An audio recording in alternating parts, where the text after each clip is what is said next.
The following is a presentation of Project Independence and WCWP. Project Independence is the Aging in Place initiative of the town of North Hempstead. We provide programs and services designed to assist and support the older town residents who wish to remain in their homes as they age. If we don't currently provide a service, we will try and connect you to that service. Call 311 or 869-6311 to get more information or receive services. Welcome to Project Independence and You. Good morning and welcome to Project Independence and You on Community Talk Radio on 88.1 FM and WCWP.org. I am your host, Rebecca Miller, and my co-host today is, of course, Otto Lohse. How are you today, Otto? Good morning, Rebecca. Doing well. Good morning. Glad to hear it. And, of course, radio show producer extraordinaire, Christina Liu. And our guest today is Carolyn Tynan. Carolyn, thank you so much for joining us. Carolyn is with Project Hope and will be speaking with us today about coping with COVID. So welcome to the show. Thank you so much for joining us. Thank you for having me. You're so welcome. So maybe a little bit of a background on Project Hope before we kind of get into the ways we can cope with coping with COVID. Absolutely. Good morning, everybody. And I'm going to give you just a brief overview of what Project Hope is. New York Project Hope is for New York state individuals, and it's a statewide crisis counseling program provided to New Yorkers, which navigates the changes caused by COVID-19. So we primarily only focus on how COVID affects our daily lives. Many topics to discuss. I work under the agency, the provider of Charles Evans Center. So there are many Project Hopes, but each Project Hope falls under a provider. So I work for Charles Evans Center. There's one in Glen Cove, there's one in Bethpage, and there's one in Suffolk County. So New York Project Hope is a program of the New York State Office of Mental Health, and it's funded by FEMA, which is the Federal Emergency Management Agency, along with SAMHSA. So I'm so excited to tell you about many of the things that we do, but I'm just going to talk about the challenges and uncertainties of COVID, which many of us feel. We're stressed, we're anxious, we feel isolated. You know, we've all been confined to our homes. We're scared, we're angry, and we're sad. And these are all expected reactions. We're going through a time where, you know, everything is unsure, uncertain. So everything that we're feeling is something normal. So through emotional support and a helpline, we do public education, we do crisis counseling. We are all trained crisis counselors through FEMA. We are not social workers, we are not psychologists, although I do have many on my team, but we focus as crisis counselors for this grant.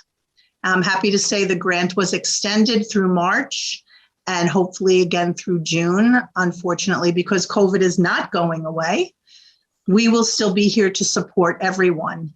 A key thing about Project Hope is that we are free, we are confidential, and we are anonymous. So no one has to worry whether or not they are documented or not.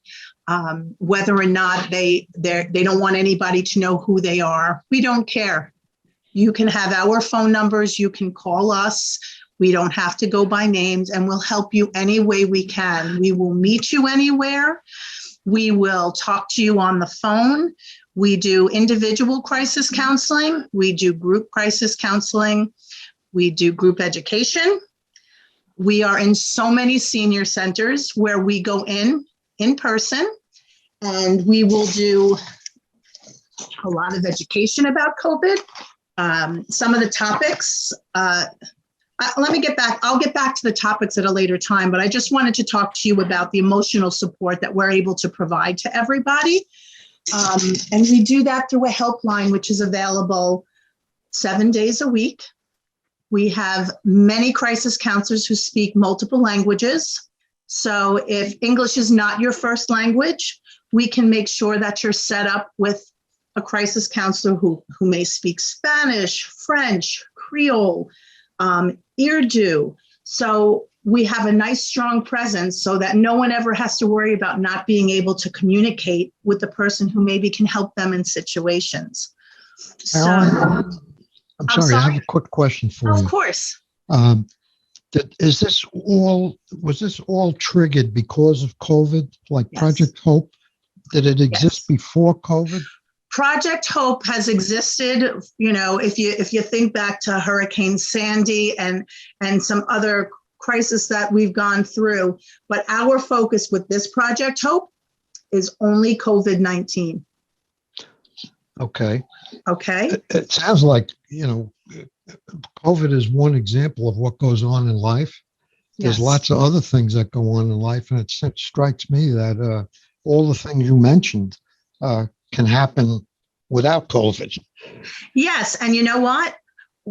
I'm glad you brought that up because we are a resource to resources. So if somebody calls us on the phone or wants to meet in person and they're having difficulties with employment or maybe nutrition services where they need food or if they need clothing, we can guide them to the appropriate people.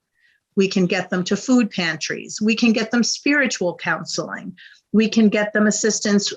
We can direct them to where they can get assistance for housing. So you are totally correct. We deal with these problems all the time. And so through Project Hope, which is specifically for COVID-19, we can guide people and we can help people. So if someone called us, we can certainly advise them and assist them in getting the services that they may need. So would they start like contacting Project Hope directly, or might somebody like Project Independence refer people to Project Hope? That would be wonderful. We can refer, they can call. We all have our cell phone numbers, and I'm going to give all that information where you can contact me, and I can and get people involved in Project Hope because there are so many services that we provide for people. And, this is a time where we all have to pull together and be there to support each other. COVID has affected everyone in some way, whether it's by losing a loved one, being isolated within your home, having to worry about going to a supermarket to get food because you don't want to be exposed to people who may be carrying the virus. So we wear a lot of hats, but we've also made so many connections where we have been able to introduce people to whatever services that they may need. And that's what's so unique about it. And especially for the 60 and over. We go into senior centers. We will meet someone for coffee somewhere if they need to talk. We always work in pairs. So you'll always see two counselors anywhere where we go. We do a lot of tabling. And what I mean by tabling is we will go somewhere. We will call a library. We will call a school. We will call a senior center and we'll tell them about our program. We will send them an introduction letter. We'll attach flyers that are in different languages. So if they would like to put them in their lobby. And then once we do that initial contact, we'll follow up to do a face-to-face. We try very hard to do everything face-to-face. And especially with our senior population, we want to be there so we can see them. We can hold their hand. We can talk to them. We can be there to give support. So some of the things that we do in the senior centers, we've been very creative. So we do COVID bingo. We do COVID word games. We try to find out what the needs are of the centers that we're going into or the people who we're meeting with, and we'll base our presentations on their needs. We don't come in and we don't say, okay, this is Project Hope, this is what we do. Of course, I do the little overview, but then I say, what is it that you need? What can we do for you? And once we find that out, that's how we base our activities. That's how we base our presentations, even if it's just sitting and talking to someone. I talk to clients one-on-one throughout the week. I have set times with them, even if it's just a check-in. How are you doing this week? Is there any information I can get for you? Or is it just you wanted to talk to someone? Sometimes when we're isolated, it's so lonely, you know? I have a house full of kids, but sometimes when I'm sitting by myself and I'm thinking, wow, you know, this has been just such a tough time. How can we make it better? And that's what we're trying to change now, the way we're doing our presentations. And we're trying to really talk with people about the good things and what good things have come out of this. We've maybe bonded with we've made new friendships maybe, or we have found out resources that we didn't know were available to us. Carolyn, I'm Yes. curious how Project Hope has evolved, because it probably in the beginning you were doing things either over the phone or over Yes. Zoom, and it sounds like now you're doing things in person, which is lovely. Are you going to the centers? Like when you say you're meeting people for coffee? We'll meet at a Dunkin' Donuts. We do go to senior centers, but I will tell you, I'm proud to say I did work for another provider prior to this, and they did not want to carry on with the grant.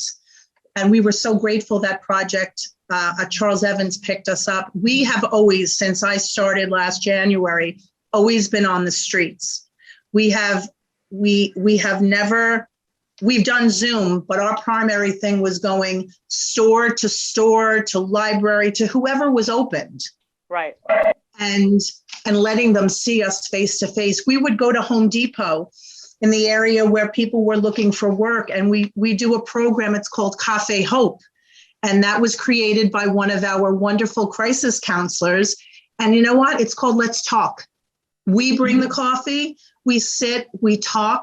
We always have to gear it towards COVID, but of course we get off on our tangents and we talk about other things. You know, in this time, there's been, such an increase in domestic violence, such an increase in depression. You know, when you're isolated, you sit, you think, and it's just not a good time for so many people. But by us going out into the community and going to the places and putting up posters, it has been a wonderful experience. So I'm proud to say we have always been on the street, but now we're in the schools, we're in the high schools, because so many young kids are affected by this. They're having to be reintegrated back into a school.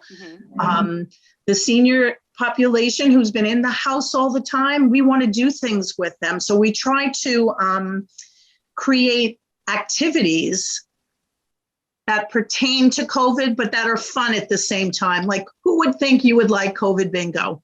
It's a lot of fun, you know? It kind of made me laugh when you mentioned that. Yeah, we've become Where do they play COVID bingo? Is that at the Charles Evans Center? No. If there are any senior centers, or if there are places where, a couple of people meet for coffee, we'll come and we'll meet you. We go, I don't know if I'm allowed to mention some of the senior centers that we go to, but what we've done is Sure. we've called, so we go to Clinton in Hempstead, we go to Taunton, we go to Westbury Senior Center.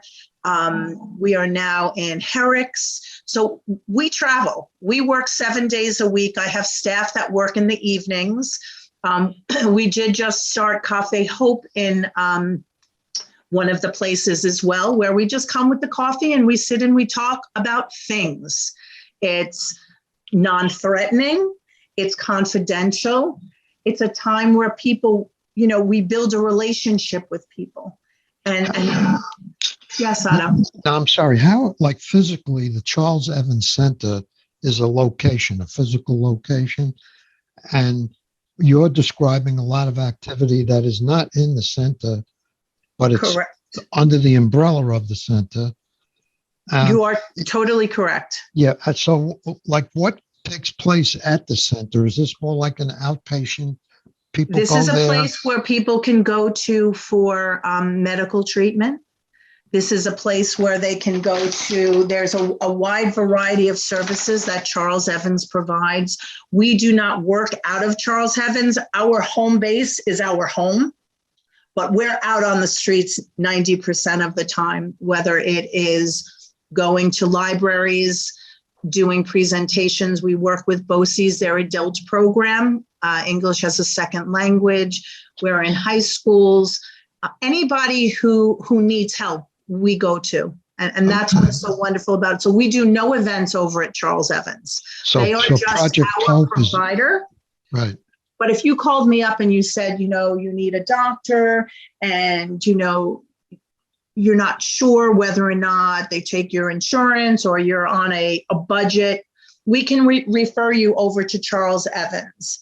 And I can get into that, or if someone has questions, they can always call and I can refer them to a question and answer person over there where they can talk about the insurance that they take. Charles Evans is a federally qualified health center. So usually that means when somebody is, here's an example. In between my jobs, when I switched, I had 3 months where I had no health insurance. I went to a federally qualified health center and it was based upon my salary and I got wonderful care. And it wasn't based on the normal rate when you go because I had no health insurance. So they'll work with you and because it's located, there's one in Bethpage, it's centrally located, and then there's one on the North Shore over in Glen Cove. So it's really, really exciting that we can get these services. Carolyn, so, of course, our listeners are mostly going to be Project Independence members who are seniors that live in the town of North Hempstead. So They're listening now. How would they access a service from you? And, if there's someone who maybe they're not leaving their house yet, what is it that you guys can provide to kind of, I don't want to say home, they're homebound, almost by choice, it's not. Of course. So in that kind of situation, what would you tell somebody who's listening to the show how to access you and what services they can get from you guys at home? Okay, so non-medically, as far as if we're not talking about going into Charles Evans for services, what you can do is I'm going to leave my number. You can call me and we can just talk about whatever the issues are. I can set you up with a crisis counselor. If it's just because you're feeling that, we'll do that. We'll talk to you once a week, twice a week. If you have questions about anything, whether it's, of course, we always talk about COVID, but if Carolyn, we actually have to take a quick break. I'm so sorry. Okay.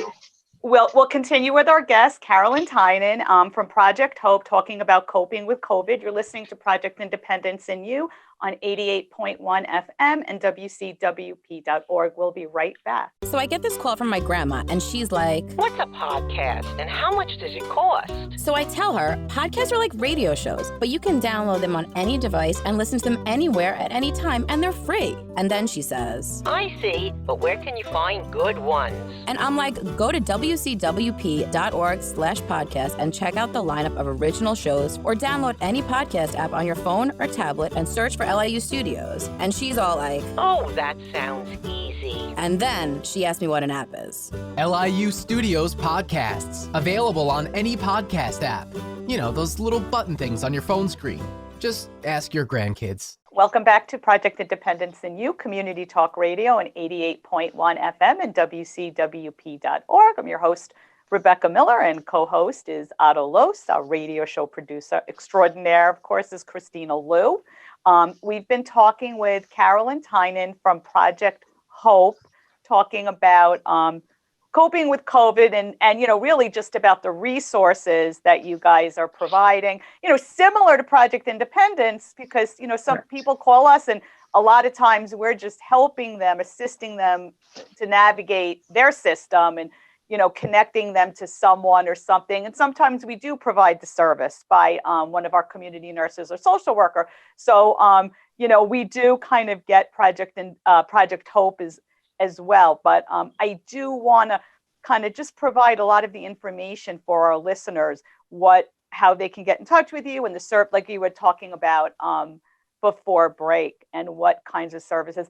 I'm curious too, I'm sure people's, I want to say, needs have changed from the beginning of COVID when, to where we are now, where we're in this kind of reopening phase, but still people are scared, and there's so much conflicting information out there, and it's scary, very scary, I think, for seniors, because, they're the ones that are more susceptible to serious, COVID, because they may have pre-existing conditions and just because of their age and all that. So I'm curious, like, what changes you see from the beginning when you started Project Hope focusing on COVID to today?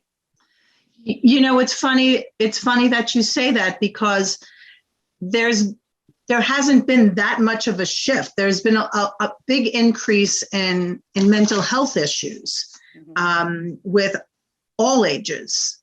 And there's been an increase in domestic violence with all ages. But now what we're seeing with the calls is more, okay, things are opening up. I need a job. How do I get a job? And we'll give information. I talk to someone a couple of times a week, and we go through different, ideas of where she might want to work. And I try to help the best I can. I give her resources. I'll look up where maybe there's a job fair pertaining to where she has an interest. So we try to serve as a resource to resources, because there are so many places where you can call, but when people know exactly what their need is, we can hone in on that. And if someone calls me and says, I need some help, I need to talk to somebody, maybe in my church or in my mosque or in my temple, we can match them up with someone. We'll do the research and we will help make that connection.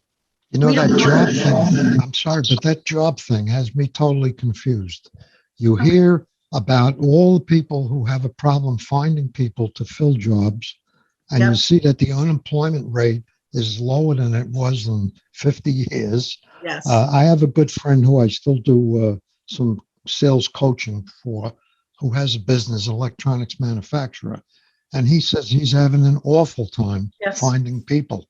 So it's like, it's going like in two different directions, and it's very hard to understand that, People need jobs, yet there's a lot of jobs out there. And you're correct. And we've seen that also. And many of the clients that I do work with are seniors. So they can't drive far, or they don't feel comfortable driving far. So we try to look in the area and just assist them. Maybe they don't have a computer. So I can, I'll say, okay, maybe I could meet you at the library. We really try to make it individualized. We find that everybody's needs are going to be different. And that's why I said, when we go and we speak somewhere, we come in with just a brief overview, but the key question is, how can we help you? What are your needs? And let's see how we can get this going so that you're feeling less stressed, that you're feeling motivated, that you're feeling not overwhelmed, but empowered. And that's the direction we're trying to go to now.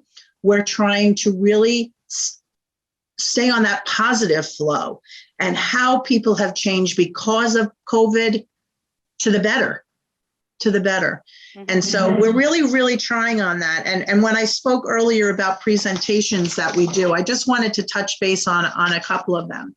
So one of them that we do is something called grief for the recovery process. Many of us have lost family members due to COVID. That's actually how I took this job. My background's healthcare administration, but at the time was running an aquatic center. And I lost a family member to COVID. I was taking a break from healthcare, and my aunt, who was 93, was living with me. Just a brief story. And last Thanksgiving, she just couldn't walk. And we didn't really think anything of it. And it ended up that she didn't have COVID. That's not what happened here, but she ended up catching COVID where she was. And no one could answer any questions for us. So I said, I am in the wrong job, because I have a strong healthcare background. I'm very vocal, My family comes first. And when I would ask questions, I'd get this, we don't know, we don't know. And I said, had I known then what I know now, things would have been very different. You know, she left us COVID negative. And then it was the isolation. We couldn't visit. And thank goodness for the recreation program, because every day they FaceTimed us so that she could see us. But unfortunately, she passed. And I said, I'm going to make a difference. And it just so happened I had done a grant 20 years ago. And I have always kept in touch with my boss. And I said, I need to get back into healthcare. This is my time to go back. He said, funny you should mention that. My wife is starting up with a program called Project Hope. Send you your resume. I started the next week.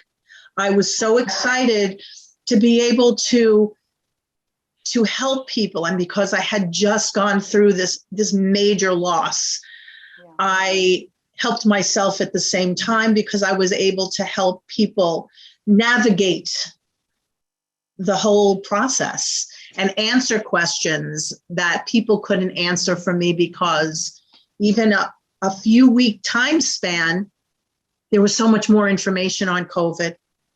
So you know, what you're describing is my family had a similar experience with my son-in-law's father. Fell, broke his pelvis. They sent him to a rehab center. Turns out he couldn't be rehabbed because he couldn't get out of the chair. So this, that, and the other thing, he ends up in the hospital again. All along, nobody communicating because you couldn't talk to anybody, you couldn't visit, you couldn't do anything. Right. And to me, the unfortunate thing about that is, I think that's more, nobody could do anything about it at the time, frankly. Correct. It was like a very frustrating period. And I think if there's any help that can be given, it's probably how do you handle the frustration of a situation like that? You know, you can't change it. You can't go to the nursing home. They couldn't even have a funeral. No visits to the wake, the church. You could only have 6 people or whatever the rules were back then. So I'm not too sure. The hope is you can't fix that. I think the Project Hope part of it is how do you handle the frustration of that? Well, I wanted to tell you, I was very lucky. I don't know if I was lucky or what, but the hospital my aunt was in, I must tell you, they allowed us to stay with her 24/7. Really? Now, I was not vaccinated at the time, and neither was my sister, but we did shifts. So we felt blessed because she wasn't alone. It was a very hard time. And now when I look back and I think, wow, we weren't vaccinated, we weren't anything, but we sat with her and she was not alone. And honestly, I felt the night she passed, when I was leaving, someone came up to me and said, Carolyn? And I said, yes. And they said, I'm so sorry. And they said, do you remember me? You used to be my boss. She said, I'm your aunt's nurse tonight, and I'll stay with her. And so she didn't pass alone. She had someone with her. So I felt very blessed by that. You were, because I know a lot of people that weren't with somebody. They couldn't be with somebody, and the people died alone, which is not a good thing. It's not my son-in-law had 6 children. The man had 6 children. They couldn't be with him. So that's pretty miserable. And what can you do? You can't fix that. You can't fix it, but you can help them cope with it. And that's one of the topics that we deal with. One of the topics we deal with is coping with loss and grief. We talk about empowering each other and being there for each other. And that's why what I really appreciate with Project Hope is that they have a helpline. Charles Evans has a helpline during the day until 5, but New York State has it till 10 p.m. every night. So, there's always someone who can assist if someone needs to talk. I like what you were saying before. You talked about like some of the good that's come out of COVID, because, that's also something we talk a lot about. I mean, clearly it's unfortunate that some of the good that came out of it, it had to happen because of COVID. But, for example, Zoom, it kind of brought a lot of our seniors into technology and starting to use it, and just all kinds of ways that we can now communicate with seniors. Of course, Christina really was instrumental in the program Friends Helping Friends, where we have volunteers and link volunteers to seniors, based on their common interests, and then they form relationships and they check in and continue with relationships. So, we've learned a lot, just like we say too, from Sandy, we learned a lot, a lot of stuff, especially for seniors, in terms of preparing and all that kind of thing. So I'm curious to hear, because I think it's kind of refreshing, for people, for seniors to hear, there are things that we've made progress with and we're helpful with, and we know how to kind of assist. So I'm curious, what are some of the things that you guys have, I want to say, learned from COVID, and maybe we'll continue to do even after we can put this all behind us, when we go back to full normal?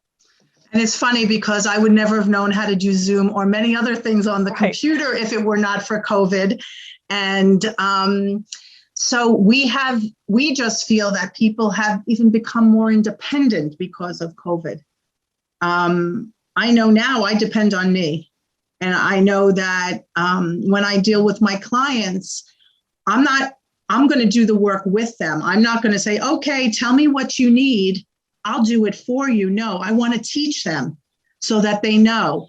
My one client said, well, I don't have a computer. I said, how far do you live from the library? And she said, 2 blocks. I said, drive to the library, call me, I'll help you. You need your resume done? I'll help you. I'll talk you through it. We can FaceTime. I'm not here to do the work for them. I'm here to teach them and to help them and let them know that they're not alone. Mm-hmm. And I think that's the key thing. I think the isolation has been so hard for so many people. In the beginning, I kind of appreciated it because I was like, wow, this is great. But after a while, I said, oh my goodness, you could go stir crazy. Right. It's almost like everybody is like catapulted into identity crisis too. Like you go from working and, doing all these things and running errands and visiting and social life to all of a sudden you're in your home, you're working from home, and, you're not doing the things that you're so used to doing. I see Christina shaking her head up and down because, we're those kind of people, you're kind of always on the go. And now you're sitting home, and it's like, so it's turned a lot of people, I guess in a sense, get a taste of what it's like to be homebound, to be a homebound person, And it's tough. Right. And it is tough because where, you start to question. And I think that people who are, I don't want to sound bad, but who are healthy, younger, also come into a depression because their identity is kind of changed. They're no longer, doing all the things that they've kind of valued in themselves. And you're kind of sitting home and just waiting for normal to happen. I think ages like younger people, frankly, we talk over 60, people who are almost basically forced to work at home, and that's all they do all day. They're home. Theoretically, 9 to 5, you're home. And a younger person has zero social life out of that. And it's, I think it's super difficult. I mean, I look back in my lifetime, I had a lot of great social stuff that went on as a result of working. And I think it's not healthy to be confined all day, working basically on a computer. You're sitting there all day looking at a computer, and I'm quite able to use a computer, but to use it all day, I don't think it's particularly healthy. It's just not, it doesn't have any, I don't know. And I think a lot of people who are younger have health problems because of it, frankly, mental health problems. Well, because, they're spending a lot of time. I'm just speaking for the younger kids right now, is because they're spending so much time on the gaming, and everything is via phone texting. People are losing their social interaction skills. When you want to sit and have eye contact with someone, or when we go out to the centers, we can sit, we can hold someone's hand, we can say we're here for you. It's very different face to face as it is over a Zoom session. We'll do coping skills, we'll do meditation. I'm actually, in February, I'm going to be doing a Reiki circle over in one of the senior centers. And so it just so happens I'm a Reiki master. So when they said, oh, somebody did Reiki here for us at one time, I said, really? I can do that. So, you find out what the needs are. We prefer, and I'm just speaking for my team, we want to be in person. We want to make that difference in person. Everybody's different. And I respect people who are not comfortable doing that, but I'm not a work at home kind of person.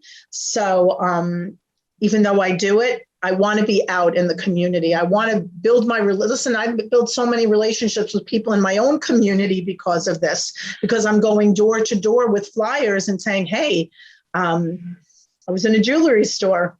I'm going to buy those earrings. But do you think I could just give you a quick tell about Project Hope that I work for? And she's like, sure, after you buy the earrings. I'm like, no, before I do the earrings. And then they hung a little flyer in their window for us. And it was lovely. So that when people, what it is, it's kind of like when you tell two friends about it and then they tell two friends, that's how we're becoming popular. We started in one senior center. It went over great. Then we went to another, and we continue with each one. It's not that we go to this one and then we don't go back. We go every week on Monday to this one. We go every week on Tuesday to this one. So we try really hard to be that presence. So even if someone's just having a bad day and they just want to sit and talk, we're there. Okay.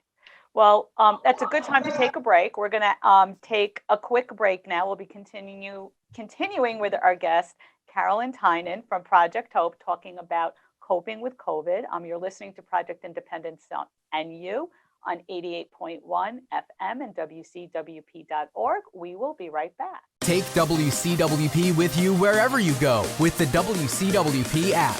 Listen live 24/7 to all of our streams, all from one app. Plus, call the studios directly from the app and visit our social media. Download the app through the iOS App Store on Apple devices or the Google Play Store on Android by searching WCWP Radio, or visit WCWP.org for links. The WCWP app, available now on iOS and Android devices.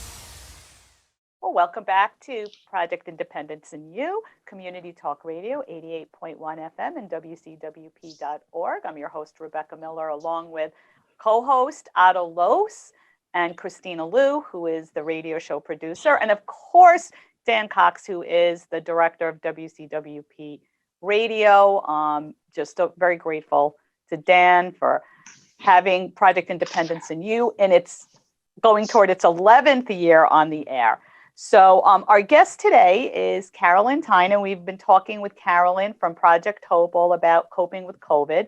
And we have an added guest today.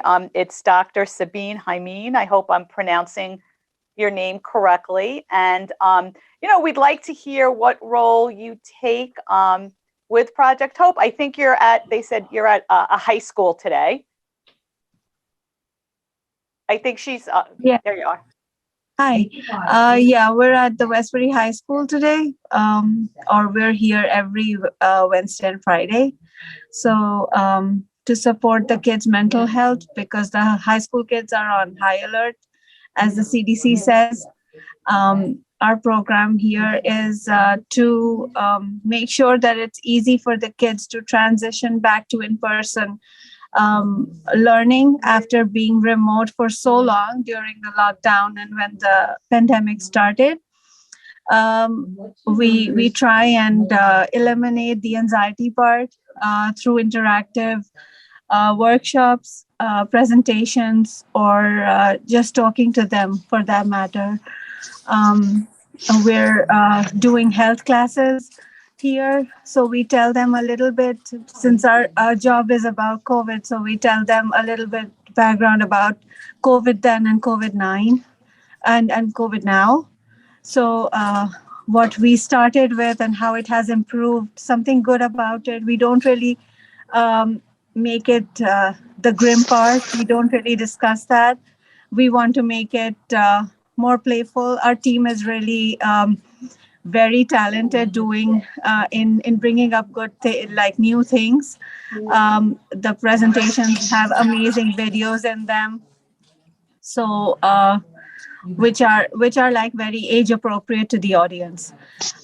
So yeah, we do that. We do go to an after school program also, where there are relatively younger kids, and them too. Once a week we do the same thing, and one day we do arts and crafts with them. So we do a lot of things for these younger ones, because I have my own going to school, different levels, and I know how hard it is for them to be around a crowd now. The crowd makes them anxious. It's difficult for them, even though they're vaccinated now, most of them. But all of them are not vaccinated, and it's still a concern to them. What if? What a big what if is there. And so the scary part is that no one has the answer to those what ifs anymore, or maybe we don't have a clear answer to that. So the best we can do is support the mental and emotional health of these young ones, or for that matter any age group, making it easy for all of us to deal with it. Sabeen, it's great because you're basically letting them know that they're not alone. We're all, I mean, from, the youngest kid in school to, your super seniors, where we all have these similar fears and questions and concerns and loss. Like, I was talking a little bit about identity crisis, at being homebound, and, and it just, while you were speaking, I couldn't help but think about kind of early on in COVID, how so many of our kids missed out on prom, graduation, things like that. I mean, that's traumatic. I mean, that's something you earn, you plan for your whole life. And then, that for so many just didn't happen. So it's great that you're there and just letting the kids know that, they're not alone and that there is hope, and, there's always unknowns.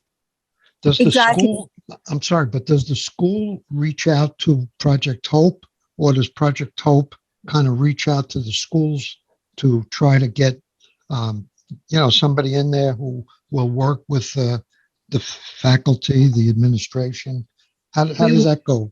We reach out to the schools. What we do is we start with our introductory phone call.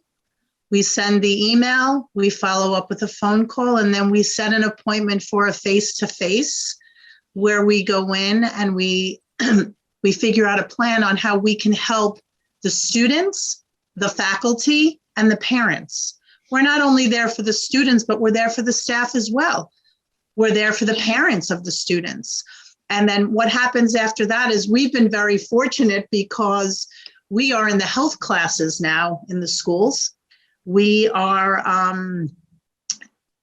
we're doing wonderful presentations. We started a new school next week. We have a 10-day, every single day, all day, doing presentations for the health classes.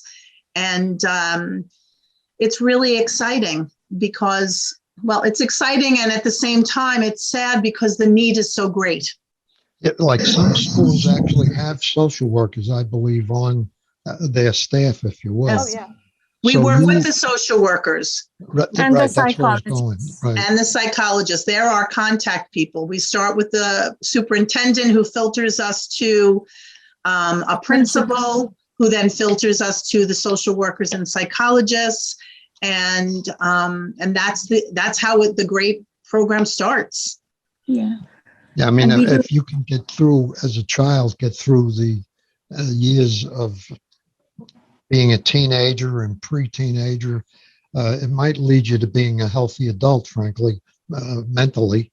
And I think Right. it's kind of important to catch people in their younger years so that they can handle life's trials and tribulations, if you will.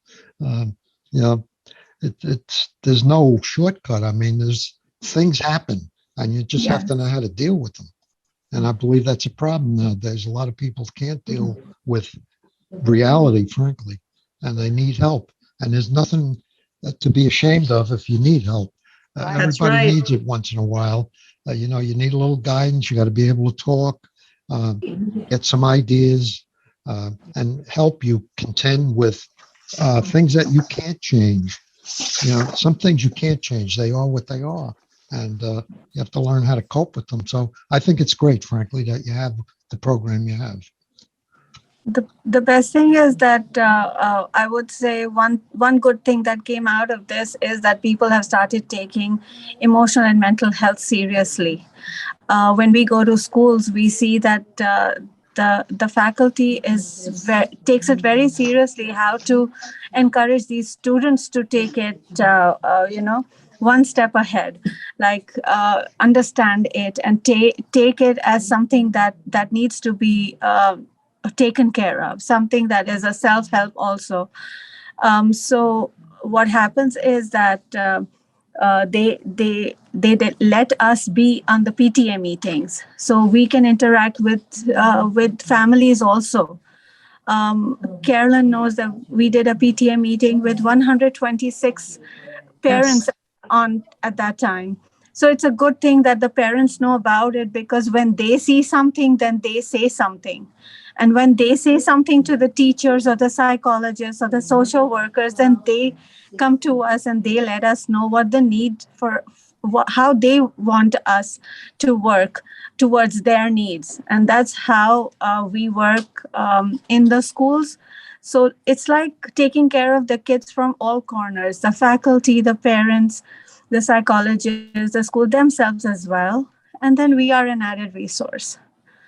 I think, Dr. Sabeen, you are so right. I mean, it just like brightened my eyes that, with mental health, there's always been a stigma attached to it, and asking and shame, and it's now like, it maybe that's lifted, and what a wonderful doorway, an open door that would be into the future for people that have, mental health issues. It's just, it's lifting that stigma, I guess. And that's the thing that's so important. No one should ever be afraid or embarrassed to ask for help. In this day and age, no one should be suffering, whether they're 5, 10, 20, 40, 80, 90. And that's what is so, I also see that change, where people can ask for help and people won't turn around and say, you're crazy. You're crazy. You know what? Weak. You're weak. It's a weakness. Right. So, and because we have the support of the senior centers, from, the schools, from the libraries, from the health centers that we go into, we're able to really help people without them having to worry about anything. That's the first hurdle, you just said that they need help. The first hurdle is getting people to realize they need help and not be ashamed of the fact that they need the help. That's right. People could have problems, but maybe they don't want to let anybody know about it. Right. And, that to me, that's the hard part. As looking from a non-professional perspective, how do you get people to realize that they do need help? They have a problem. They're depressed. Whatever the problem might be. I don't think that's easy, that part. That's the importance of us going to the places we go to. And when we go to the senior centers, we build that relationship. We build that trust. We're there all the time. We try to keep it the same people all the time. And if someone is one of the senior centers, we have a few, 1 or 2 people who only speak Spanish. So we make sure that we have a crisis counselor there who can talk with them so that they're comfortable. And I think the key thing is listening, being consistent, and building a trust. Because when you're trusting and you're comfortable, you can make such headway with people. And when you listen, it's just listen. I do it with my staff all the time. We'll text each other 11 o'clock at night. Oh, I'm feeling this. We're here to support. We support each other. And that's what makes us able to support those in the community. And so it's a really key thing as far as, reaching out to the community and letting people reach out back to us. And that's why I was saying we started in one senior center, then we got a second senior center, then we got a third senior center, then a fourth, then a fifth. So, and it helps because we are free. And we are confidential. And so people don't have to worry about paying to go to an activity or paying to go to a support group. You don't have to, we don't wear name badges when we're at our meetings. We don't expect people to, because we want people to be comfortable, not be threatened, and to be able to speak what's truly on their mind and in their heart. It's a tough time. And we need to, like Doc had said earlier, we're trying to focus on the good that's come out of this. People have become more independent. People have been able to, really get to know themselves and how they can do better for themselves. So that's our approach now. We don't want people to feel hopeless or sad. We want to help them. We want to try to point them in that direction on, okay, what can we do next now? Okay, things are opening up. Let's go to the library. You're feeling sad? You're having a rough day? Call a crisis counselor. They'll talk to you. I agree with you 1,000% about the principles you're talking about. And like I said in a break before, I was in the sales world for 45 years selling business to business. And I always preached that you should listen to what people are saying. Try to identify if they really have a need. And if they do have a need, you have to get trust. And what you're saying, I agree with completely, no matter what it is in life, frankly. Yes. You have to listen and you have to trust who you're talking with. And you build that over time. You don't build that in 5 minutes by just walking in the door. This all takes time and patience, frankly. Yep. And we have the time. We have time. COVID is not going away. It's just changing. And so we're going to change with it. And we're going to try to get people to feel better about themselves, reaching out for help if they need the help, because there's no shame in it. You're strong if you can ask for help. And that's the motto, how I feel it. You're strong if you can say, you know what, I'm having a rough day. I need to talk to someone. So we're kind of turning everything around. Times are changing. So. Yeah. I'll give you a short personal story, all right? Okay. I lost my first wife at a pretty young age. I had 3 children. My wife lost her husband at a young age. She had 3 children. So now we come home from our honeymoon and we got 6 kids. Now, it took us a little while to get it through my head that we needed help. We needed some guidance. And that was what I grew up in the world where now you don't need anything. You don't need to go to anybody to tell you what to do. Well, I changed my mind completely. And we went for counseling. And it was the best thing we ever did. It's like a learning and education in life.